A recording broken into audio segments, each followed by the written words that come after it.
Hello, everybody. It's Dave Neal, stand-up comic and host of Bachelor Nation News. As you know, this is part 2 of 2 parts regarding Clayton Echard's paternity scandal. I'll save you the big opening if you've already been checking this out. I'm gonna read for you the second half of the motion of the response to motion to dismiss his trial. His accuser, Janeth Doeth, has said she's no longer pregnant, therefore they no longer need to be in this paternity battle. He's arguing we want some proof as to why you're no longer pregnant if you swore under oath that you were. I hate to make 2 parts, but it was getting too long, so I wanted to get that first part up. We're going to jump right into this right now. Follow me on Instagram at DNeals. I'll be live on Patreon right after this, patreon.com/Dave Neal, if you want to join us for behind-the-scenes bonus content. Every morning and afternoon, Bachelor Rush Hour. This story is moving so fast that there is always new content on the podcast before we get to the videos. It's a lot easier to make quick podcast content than it is to make these videos. So either way, excuse me, I'm going to start back here on page 12 of 59. Now, we're about halfway through because there's a lot of blank pages and exhibits we don't need to cover here. But as we left off, Clayton's lawyer said, while petitioner, and by the way, if this doesn't make any sense to you, go back and watch part 1. You might have caught this accidentally. Go back and watch part 1. It's absolutely mind-blowing what I'm about to share with you. Some of the emails that exist here have never been seen publicly. It's wild stuff. So we ended with Clayton's lawyer saying, while petitioner can invent pregnancies, she cannot invent the law. Petitioner has acted unreasonably, if not diabolically, by bringing this baseless petition to establish, despite knowing she was not and could not be pregnant by respondent, and respondent has incurred attorney's fees as a result. Again, this is a pattern of behavior that occurred in prior litigation with other men, and petitioner shows no sign of stopping. I think that's the kind of crazy part here. That's what it really comes down to. Is that this could happen again and again and again. Here, respondent Clayton has incurred thousands in attorney's fees and costs to respond to petitioner's relentless, malicious, and bad faith pleadings. Respondent has had to further incur more attorney's fees and costs attempting to get a resolution on this matter that will further deter and prevent respondent from continuing to maintain the false narrative that she was pregnant by petitioner. It is not respondent who is inappropriately attempting to utilize the family court's resources. Hey, when you're getting attorney's fees, throw some over here for me. As further demonstration of her unreasonableness and for the sole purpose of attorney's fees, petitioner refused to sign a stipulation to dismiss this action, as she claims that stating she was never pregnant by respondent would be her committing perjury. It is frankly astounding that petitioner is now concerned with perjury after repeatedly perjuring herself in 3 different court cases, and despite the only evidence of paternity showing little to no fetal DNA. So here's an email exchange. This is from, I believe, Clayton's side. This resolves now or in court with Miss Jane admitting she was never pregnant by Clayton. Her exposure at the evidentiary hearing, which we will insist on, is testimony and evidence before the court that she was never pregnant by anyone and that she fabricated medical documents in addition to repeatedly lying under oath. I appreciate that your client wants to put an end to this, that being Jane Doe. Due to her past behavior, we have legitimate concerns that this will become another situation where she runs to an outlet, TED Talk Medium, to clear her own image with a fabricated story after she brought this upon herself by filing her petition and reaching out to social media. The proposed language in the Exhibit A will prevent her from doing this, that being her just admitting she was never pregnant. As you are aware, your client has a history of lashing out against anyone who sees the world differently than she does. That appears to be most people. Be it the bar complaints, allegations that I was somehow involved in coordinating a sexual assault on her, claiming under oath that Mr. Gillespie hacked into her email accounts and fabricated text messages. She even lashed out at Clayton, contacting his family, slandering him, impacting possible work opportunities, and overtly attempting to harm his reputation, all based on the most unhinged effort to preserve a relationship that never was. She can end this Title 25 matter by acknowledging she was never pregnant by Clayton. And then the petitioner's response was, Jane is not willing to perjure herself, to commit perjury by signing the affidavit you sent over. The court will not be able to order her to sign it. She concedes she is not pregnant. There cannot be a finding of non-paternity for a non-existent child.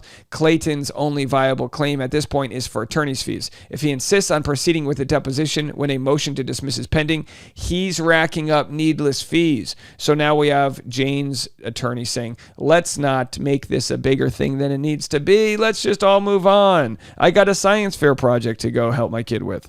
Wherefore, respondent respectfully requests that this court enter the following orders. So finally, we're getting to the part where we see what Clayton's side is asking. Deny Jane Doe's motion to dismiss in its entirety.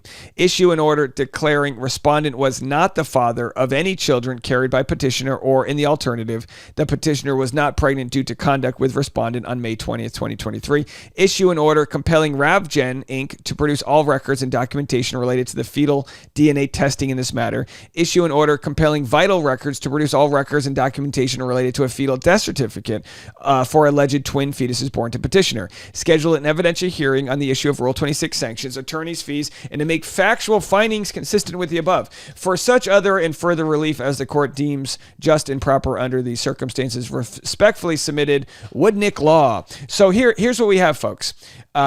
It's my belief that Jane Doe gets away with some of this stuff because clients want to settle things. They don't want to get it dragged into court. Now we have Clayton's lawyer who is throwing fastballs at the height of their sort of like power, judicially speaking, as they represent Clayton, and they're not willing to back down. They're not willing to just let it go because she's not pregnant, because they know in the future they could be back in court with another person who has a similar story because this happened to them. And so they say, the buck stops here, hombre. And anyway, then Clayton signs this. Of course, he offered his signature January 3rd, and then we get to the exhibits. Now, these exhibits I'm not going to share. We're going to bulldoze through them. It's the Sun article. So the first exhibit is the Sun article, and then we're going to go to the next exhibit here after we get through all the pages of that. The next exhibit was a Medium article. There's Janeth Doeth right there.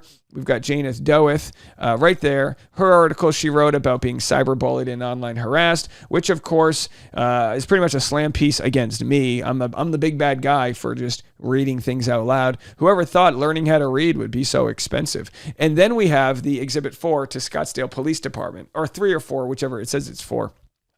So here's what she wrote to the Scottsdale Police Department. I don't think we've ever seen this. This was July 31st, 2023. To whom it may concern. Excuse me. I got to get a water here. Clayton Echard is the father of my unborn twins. When I told him I was pregnant, he started writing erratic, illogical, and threatening messages. He has been clear that being a father has not been in his life plan and would get in the way of his dating and professional life. These would be followed by periods of silence and him blocking me, then unblocking me to demand alternative forms of proof of pregnancy beyond the medical report I had provided him from Banner Health Urgent Care confirming it. Clayton has said he would file legal charges, criminal fraud against me for stating that he is the father of my unborn twins. Extortion is a crime. He alleges I am being untruthful. So now they are claiming extortion from each other. However, I have even done a test in front of him that he purchased himself. It was positive. In addition, he has been provided with medical test results, recording phone calls with doctors' offices confirming the viability of the pregnancy, and screenshots of my patient portals. I also agreed to take a prenatal paternity test through a lab he found called Ravgen, but he has now gone MIA and will not allow me to schedule the test, which would prove to him once and for all that the twins are his. Finally, I told him that I would sign a HIPAA release to allow him to speak to any and all of my medical providers regarding the validity of the pregnancy. Again, most of this is either not true or half-truths.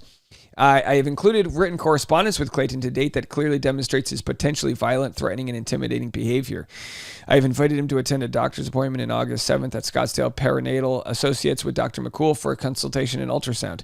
His paranoia extends to the level that he believes I will have hired someone to pretend to be a doctor and who will confirm the pregnancy. He simply refuses to believe that I am pregnant despite seeing a test with his own eyes, and that he is the father despite my willingness to take a paternity test. Clayton also demanded contact information from my abusive ex who's attempted to kill me. I did a TEDx talk about, in which Clayton linked it to in the message for his request. I have a Kletz restraining order against the man he wanted to speak to, and engaging him in communication would put me in a vulnerable position. Endangerment is a crime. I am very concerned about my safety, and I don't know what actions Clayton will take because he is so volatile, controlling, demeaning, and hateful. I've asked him on many occasions to reassure me that he will not hurt me or my unborn babies, and he will not respond to that simple question. I told him I would file a police report if he didn't. I have proof that Clayton has read those messages, which I am attaching. Crimes of intimidation and threats by word or conduct are listed as a criminal offense. A domestic violence offense against a pregnant person is a felony offense. For all the reasons above, I am concerned that Clayton will cause physical harm, injury to me. Please enter all attached documents and recordings into evidence and include them with this report. Thank you. If this is something that enrages you, consider donating to his GoFundMe. Yeah. If this is something that you think is absolutely ridiculous, consider helping put a stop to it. Because whether Clayton, and we'll post a link below to that, but this is weaponized. I think weaponized is the only way to put it. This is weaponized right here. We go to the next exhibit. All right, guys, this is where it gets crazy. Oh, no. You thought that was the wild part? No. That was the soup. That was the croutons that they put in the salad. This is the main course, what I'm about to share with you. So if you don't mind, I'm just going to have a quick sip of coffee here. I got to slow down a little bit. My throat literally can't take it. Unlike some people's throats, apparently. Okay. This is an email sent to Clayton Echard from allegedly Jane Doeth's mom, who we're calling Mammoth Doeth. I don't know if I believe this is actually from Jane Doe's mom. If it is, then it looks like Jane Doe's mom is a co-conspirator of kookiness, because this is wild. And again, Jane Doe's mom is I guess supposed to be like a respected reporter, award-winning journalist herself or something. Why would you ever put something like this in writing? Boy, wouldn't this bite you in the ass? Unless, of course, it was true and they were really trying to save their daughter's life. But I don't know about you guys. I no longer buy this. I no longer see credibility here. So I'm going to read this for you guys right now. There's another email after this, which is also pretty wild, but this one takes the cake. Please be as respectful as possible in your comments regarding this. Clearly, there's something wild happening here, and I don't want anyone to have any ammunition that our audience is being mean and bullying. No, this exists in the court documents, and it's in part we're sharing it to exonerate Clayton fully. And you might say, well, we've already done that. Well, not in the court system. The court system may just dismiss this whole case, and this will just go away. It needs to live on. From Jane Doe's mom to Clayton. Hi, Clayton. Have you heard from Janeth today? She was supposed to be at the barn for an early appointment with one of the horses, but the vet called me to say she didn't show up for it. I checked my email and saw that I missed one she sent very early this morning after I went to bed. The content is private, but given the circumstances, I think it's important that you read it. Here is what Jane Doe allegedly sent her mom. Now, my belief is she's in her mom's email account and made this all up, because I just can't imagine two people would act this way. I just can't imagine that. So it's in my belief that this is all fan fiction. But it was sent to Clayton with the intention of Clayton reading it. Mom, you've always said one of the best and worst things about me is that I look to what's 10 steps ahead and enjoy what's right in front of me. The future has always given me hope and been something I look forward to, but that's not the case anymore. You know that initially I only saw the pregnancy as holding me back in life, but with your help, I began to see it as something unexpected but not unwanted. I thought that Clayton would come around to see it in that same light, but he hasn't. So as I try to picture what my life will look like next February and beyond, I feel a sense of panic. Sister has emphasized how she feels like she couldn't raise without help. So how can I manage to raise two without Clayton's? I have pushed and pushed him to give me some sort of answer as to whether or not he will do joint custody or provide child support, but he won't get back to me. I thought that if we did paternity testing, he would step up to the plate so we could organize what the future would look like, but now he doesn't even want to get back to me to schedule it. It's not like I'm trying to hide anything from him or that I am refusing a test, so I don't understand why he is treating me like I am trying to trap him. I am terrified that I won't know what role, if any, he will play until they are born, and that is making me dread the next 18 years. I have even asked Clayton to explore things with me for a week or two so many times that the phrase has become cliche. It embarrassed me to ask him from day one, but it didn't feel right to never even give things a try considering the situation we found ourselves in. He doesn't know me well enough to know that I didn't seek him out and that he isn't a standout compared to my exes. He's not a billionaire like Garrett, not a famous singer like Dean Lewis, and not an Olympian like Jeremy Bloom. What the fuck? So she puts in parentheses their last name in an email to her mom, it makes me feel like she knew Clayton would read this and she wanted him to know she's got better options than him. Wow. She then continues, and if I ever told Clayton, he'd never believe that I didn't seek them out, nor that I was the one to end it with each of them. He didn't get that I wouldn't care if he were a garbage man as long as he was the father. That's what I care about. He doesn't care to know that I wasn't born with a silver spoon in my mouth just because of who Dad is, nor that I had to start the horse business at 16 to try to help the family make up for his gambling losses. Instead of asking me to hear more about what happened with Mike, he wants to ask him as if he even has a side.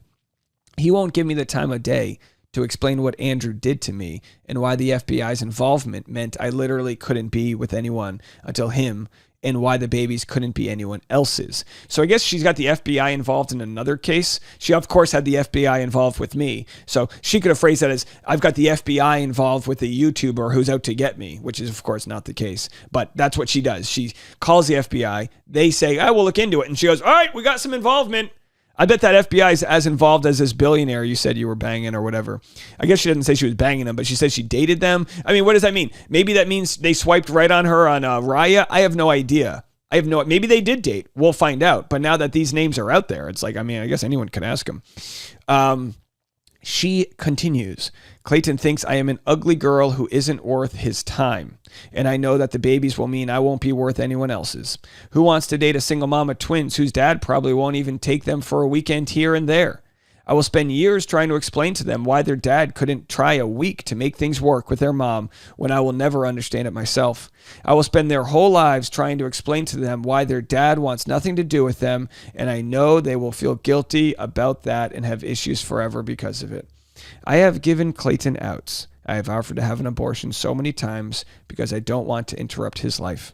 I know you've told me not to, and your reasoning isn't wrong, but I have told him so many times that I would go to the press if I didn't get in communication with him to game plan the future. I have meant it each time, but chicken out every single time because I know the impact that would have on him. I hate myself for threatening him with this, but I am desperate to know what next year and beyond holds, and he refuses to give me clarity. I haven't wanted to tell you, but I have told him the 2 times I have felt borderline suicidal, which includes right now. He used the first time against me in his response to the court, saying that I had mental issues, and I'm sure he'd say that again, even though my reasoning is because of how unsure of the future I feel because of him. I have told him I would take back the complaint I submitted to the real estate board, even though I know it was justified, if he will just communicate with me. He'd rather get fired or lose his license than have to talk to me. Well, that's probably the first truthful thing we've heard all day. He'd rather have the press know about the pregnancy than speak to me. Do you know how that feels? Wild. All right. My throat is barely surviving. She then continues. You had dad when you had me and sis, and blank had blank. I am having 2, and I have no one. I've reached out to his family, and they haven't gotten back to me. And they probably think I'm nuts too, even though, again, all I want is to know what the future holds. Clayton won't even respect the court and that he is required to communicate with me. Who wants to feel like they are so worthless that they have to beg a man to give them a week of their time when they are pregnant with his children? Even with begging, he won't do it. Trust me, I wouldn't be desperate to date him if we weren't in this situation. He has treated me like shit. But if he got to know me and I got to know him, maybe things would be different. If they weren't, then the possibility of us being together would no longer be an issue, and we could focus on being the best co-parents that we could be.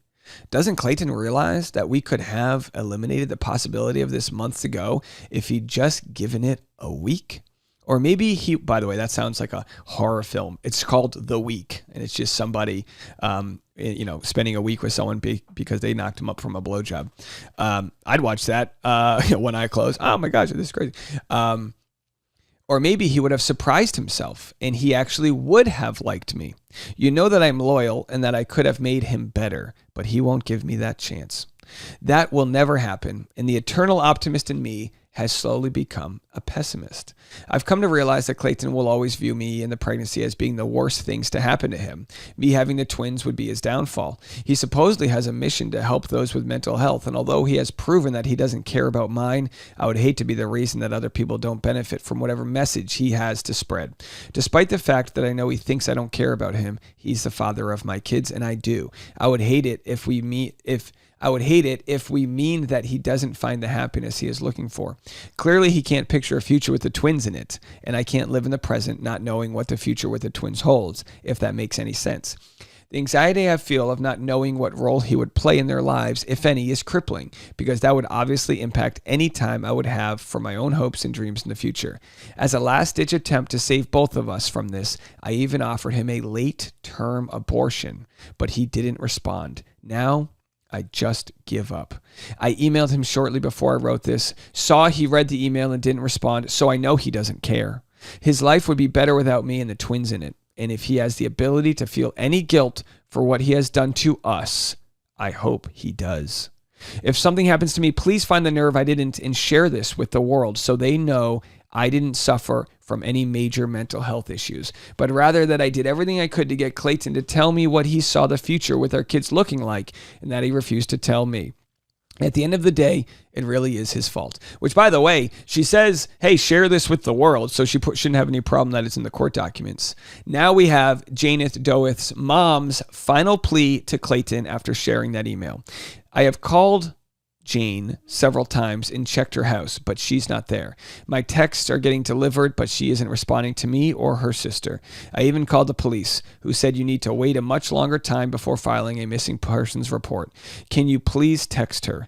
I think you would be the only one who would get her to answer if she is reachable and we are panicking. Regardless, please email me to let me know you received this. Thank you, Janeth Doeth's mom. Guys, that is the craziest fan fiction I've ever read. Absolute wild. They go to the next exhibit. These are emails from Jane Doe's lawyer to Clayton's lawyer. By now you have seen the motions that we filed today. Is your client willing to postpone the deposition until we have a ruling? We shared this the other day. They wanted the deposition to be pushed to find out if they were going to dismiss the case or not, which I guess it's like, go for it, right? Whatever. But at the same time, of course, why would Clayton's side agree to that? They want to depose her because they know that she's lying. According to them, that's what they feel like. So anyway, they've got it. It looks like they're available on January 17th at 9 a.m. That's when they're trying to do this deposition. We'll have to see if it goes through. It really is up to the judge or not, whether or not. Well, now we know. So Lexi, Jane Doe's lawyer, right? She left. She's as soon as the judge signs off on it, she is no longer representing Janeth Doeth. So maybe that's why she didn't want to be a part of it. She did the initial battle. She said, all right, here's the one thing we can do. If they don't bite on it, I got to go. Either way, I don't know what happened, but what we do know is Jane Doe did consent to the withdrawal by Jane's lawyer. So because of that, they don't have to share any reasoning as to why they did that. So now we have the final part. This is the email. I actually read this on the podcast, Bachelor Rush Hour, this morning. This is the email that is going to show you what the head attorney thinks of this case. The head attorney for Clayton. Now, there are multiple lawyers that have worked on Clayton's case, but it's not necessarily a big case, and that's why you would almost never see this go to trial. I'm about to sneeze. Hold on, folks. It's coming. Oh, boy. Has my coffee been poisoned? I'm going to talk until I sneeze here. Sorry. So you almost never see this amount of bandwidth for a family court issue, but it looks like Greg Woodnick, the head honcho here at the law firm, must be very upset that he's a part of this right now.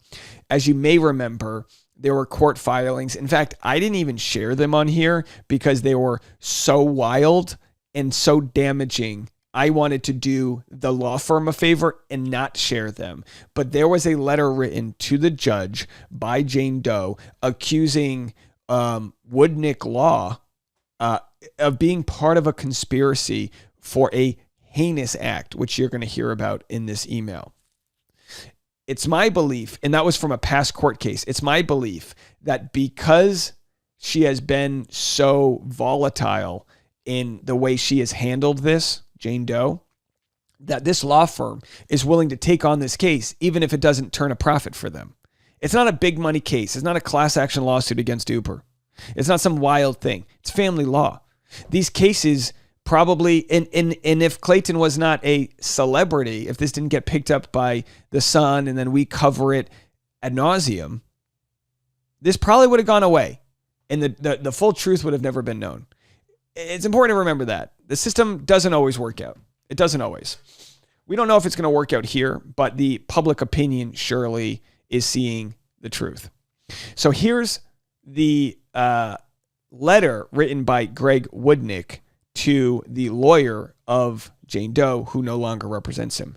Lexi, I'm glad you were involved in this case, and I am happy that Jane found another attorney. As you are aware, there has been a parade of counsel with the collateral and malignant litigation here, but I am confident that this chapter could end with your help. As we discussed, I am attaching the draft stipulation with an affidavit for Jane to sign, confirming that she was never pregnant by Clayton. Jane's behavior has been in the realm of abominable. It is publicly known that my office represented Mr. Gillespie, who dealt with nearly identical allegations. Yes, Jane attempted to secure that relationship with a similar fake twin pregnancy. What we are not going to have here is a situation where Jane attempts to spin this into her saying she was bullied into a miscarriage, which appears to be her plan given her December 8th Medium article and recent Facebook videos available online. What you have to know is this case probably was going away until Clayton filed the motion after she attacked me on Medium. At some point, they had to have looked at this and go, okay, we now understand this doesn't go away. She is going to parlay this energy into playing the victim here and moving on and on and on. And she did just that in a public article she wrote, showing her name and face and all that. Your client has used her public social media platform before, her January TED Talk, the Medium article, her Reddit, and public Facebook posts. While Clayton cannot stop Jane from fabricating nonsense for another TED Talk, Clayton can insist that this Title 25 court make appropriate findings and address attorney's fees based on a malignant filing. To be clear, your client has already, under oath, it is public and video, claimed that she was 24 weeks pregnant, in addition to the verified petition she signed, Medium article she wrote, and press release to the Sun, Daily Mail, and whoever else she reached out to. Frankly, we do not believe she was ever pregnant, and certainly not by Clayton. We also do not believe she had a miscarriage, impossible to have without a pregnancy. Additionally, though, your client may claim that she was pregnant at some point, or whatever she is claiming, she did state under oath in November that she was being seen by various pregnancy specialists. And then they list the specialists. At an evidentiary hearing, we would demand documentation that would show or not show that she informed these doctors that she had miscarried or otherwise lost a pregnancy in her second or third trimester. And of course, medical records with verifiable medical documentation to support the same as a miscarriage at 24 weeks would require comprehensive medical attention, if not full hospitalization. Arizona law requires a fetal death certificate to be filed within 7 days of fetal death where the fetus is past 20 weeks or 350 grams in weight. To be clear, a letter from a care provider that states she had a miscarriage will not suffice. We will request all medical records from every provider she testified to being seen by under oath in the injunction hearing in November. Recall, there is a history here of providing correspondence that the authors deny having written. That being in the Greg Gillespie case, I believe maybe it was the Mike one. There was Cotchett Law, which the law firm says they never wrote something with a letterhead of theirs, and she claims they did. So that's why they're accusing her of arts and crafts, where she's actually piecing together letterhead with her own statements saying it came from a law firm. They have denied ever written some of the things she has written. Okay.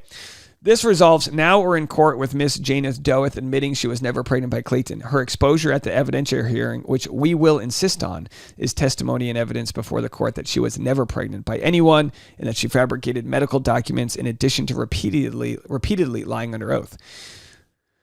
I appreciate that your client wants to put an end to this. Due to her past behavior, we have legitimate concerns that this will become another situation where she runs to an outlet, TED Talk Medium, to clear her own image with a fabricated story after she brought this upon herself by filing her petition and reaching out to social media.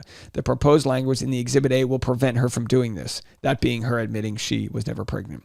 As you are aware, your client has a history of lashing out against anyone who sees the world differently than she does. That appears to be most people. Be it the bar complaints, allegations that I was somehow involved in coordinating a sexual assault on her, claiming under oath that Mr. Gillespie hacked into her email accounts and fabricated text messages, etc. She even lashed out at Clayton, contacted his family, slandered him, impacting possible work opportunities, and overtly attempted to harm his reputation, all based on the most unhinged effort to preserve a relationship that never was. She can end this Title 25 matter by acknowledging she was never pregnant by Clayton. If she has any desire to hang on to this myth that babies can arise from intercourse, then she is going to have to file her motion to dismiss with Judge Matta, and we will respond demanding our evidentiary hearing and pursuing this for attorney's fees and a finding of non-paternity. I do not know what motivated Jane here, be it serious mental health issues or a con gone rogue, to persuade men into staying in relationships with her. What we do know is that it was never predicated on evolutionary biology or the science of reproduction.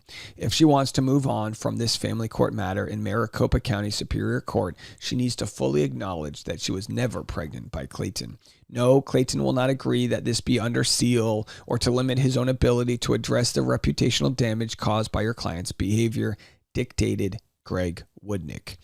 And then we've got an affidavit here, which she did not sign, which says, I was never pregnant with Clayton Echard's child or children. I am asking the court to dismiss my petition to establish paternity. So she refused to sign that, saying it would perjure herself. Well, folks, that's the end of part 2. Quick summary. We had Jane Doe sending an email to her mom claiming she was suicidal. In that email, she listed several of the notable men she dated, including a billionaire, a musician, and whoever and then someone, whatever, other people, and then we've got this wild email written to Jane's attorney, and then subsequently Jane's attorney withdrawing from the case. Will Jane be deposed on January 17th, the good Lord's year of 2024? We will be the first to let you know. Leave a comment, please. I know it's hard. Keep it graceful. Understand that this is a difficult circumstance and no amount of vitriol towards her is going to change anything. So let's channel that vitriol you might have and put it into a positive, like donating to Clayton's GoFundMe linked below. If you want to join me on the private Patreon, I'll be there right after this. Patreon.com/Dave Neal.